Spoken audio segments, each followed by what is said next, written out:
contagem. Mas a contagem está equivocada. Então não é esse o ponto que vamos abordar.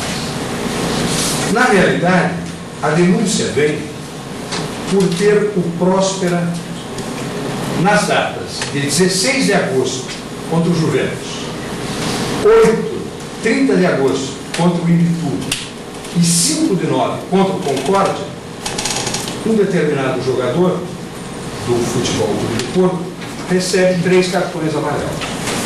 O que é que o Porto faz? Nesse intermédio, houve um jogo em que esse mesmo atleta é expulso de campo pela amostragem de 2 cartões amarelos. Nós todos sabemos que quando há expulsão sequente do segundo amarelo, os 2 amarelos são desconsiderados da conta. O Porto contou um primeiro amarelo e fez com que o atleta, Heriberto Aragão, cumprisse a suspensão automática numa partida que não era devida.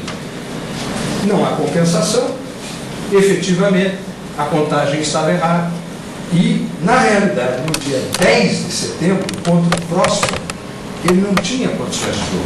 Ali sim ele tinha 3 amarelos. E ali ele jogou. Este é o acontecimento. Desse acontecimento advém uma consequência.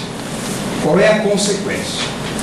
Como ele não joga em 10 de 9 contra o Próspera, aliás, como ele joga em 10 de 9 contra o Próspera, oportunidade em que ele estaria impedido de jogar, a Procuradoria oferece denúncia, uma nova denúncia, porque entende, com base no que diz o Código Brasil, o Código Desportivo da Federação Paranaense de Futebol, da Federação Catarinense de Futebol, que ele estaria impedido de participar de uma outra partida enquanto não cumprisse aquela automática ou o impedimento automático.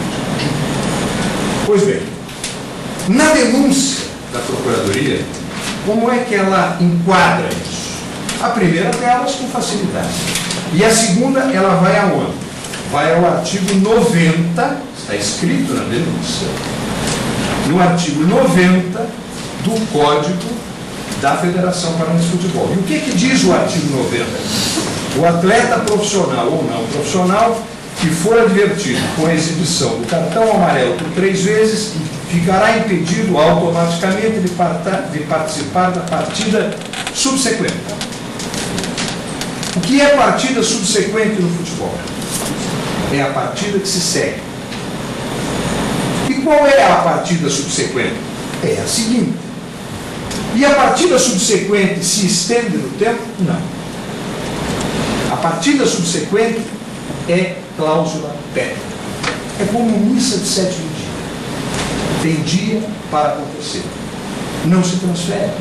Ela não se prolonga. Se um determinado atleta é expulso, deve cumprir automático, ou advertido por mais de 3 vezes, somou os 3 cartões amarelos, como no caso, na primeira partida, e nela, só nela, sem transferir-se, sem prolongar-se, deve cumprir o impedimento. Se ele não cumpre o impedimento nesta partida, em lugar nenhum está escrito que ele permanece suspenso. E isso acerta a lei ao não escrever isso. Porque se assim fosse, o nosso glorioso Avaí, que representa e muito bem o futebol de Santa Catarina no Campeonato Brasileiro da Série A, tem entre seus destaques Marquinhos. Foi meu jogador no Curitiba Futebol Clube, do qual fui dirigente por muitos anos. Então o Avaí tem o Marquinhos, por exemplo, com 3 cartões amarelos. E suponhamos que neste final de semana enfrentasse o Santo André, em Florianópolis. E na quarta-feira próxima, o Palmeiras, em São Paulo. O que é que o Avaí faria? Ou o inverso? Não vamos cumprir contra o Palmeiras, que é um jogo difícil, e vamos deixar para cumprir contra o São Caetano, Santo André. Não é esse o espírito.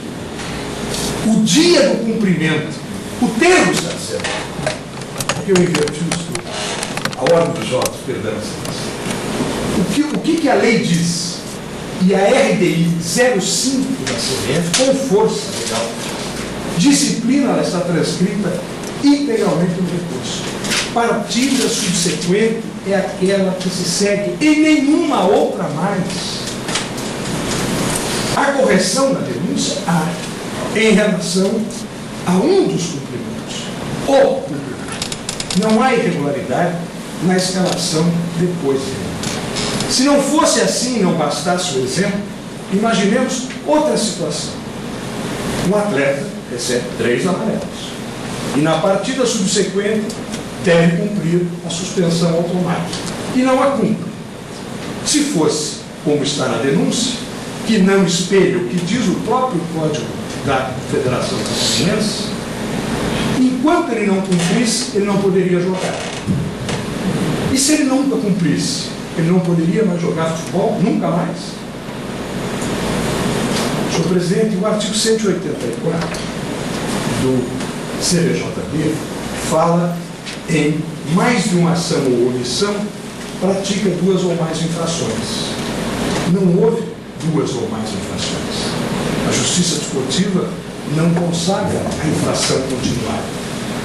E por derradeiro, os eminentes auditores da comissão especial, composta por 5 membros, votaram 3 pela condenação apenas de 12 pontos e 2 pela perda apenas de 6 pontos, como entende a defesa fosse o correto.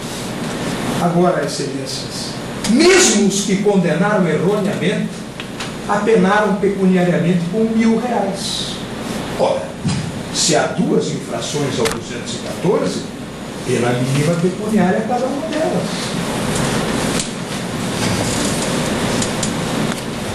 Em nenhum lugar da legislação brasileira ou mundial está escrito o que quer forçosamente aqui se interpretar. Porto merece ser punido? Sim. Por uma única infração. A única que existe. A outra não existe. E para terminar, está aí a decisão do título goiano de 2009. Situação rigorosamente igual, onde o atleta Everton, do Goiás, estava preventivamente suspenso.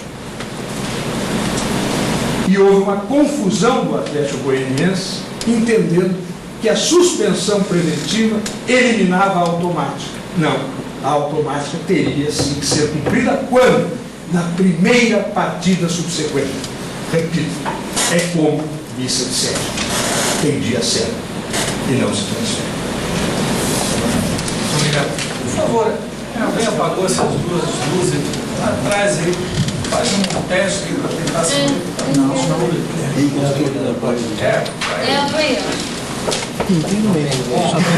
é auxiliado pelo meu presidente, Luciano Assis, e pela Procuradoria, que alertado, obviamente a Procuradoria fala tudo.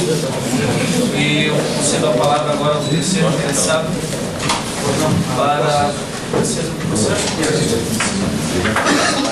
Doutor Luiz, unidade carcerária.